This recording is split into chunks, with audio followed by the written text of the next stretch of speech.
Just 2 weeks ago, Ted Murphy was told he had just a month to live due to a fatal glioma in his brain. Now, he is projected to live up to 5 years. We spoke to the scientist responsible for his life-saving medicine, anti-glioma toxin.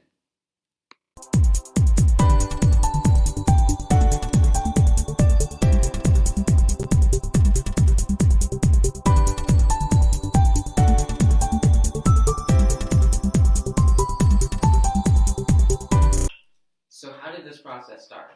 One day, Ted came into the office complaining of a stroke.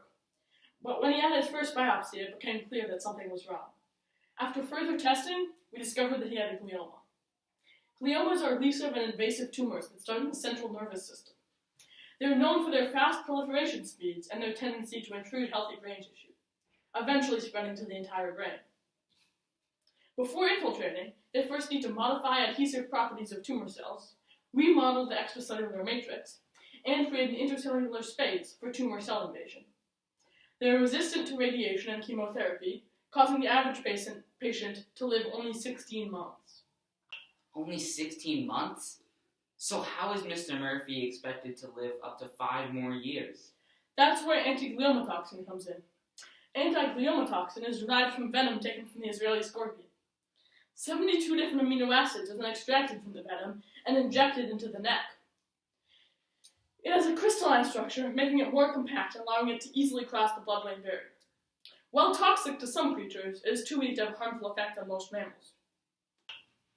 So after being bottled, we take out a small section of the medicine and inject it into the neck as so.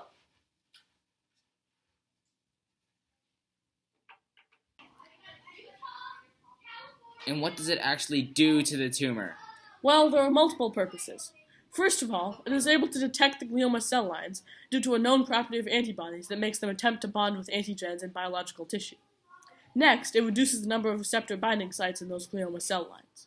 Finally, anti-glioma toxin inhibits the C1 channel, decreasing the ease with which the glioma can change shape and proliferate. Final question before we go. What effect do you see this having on society as a whole?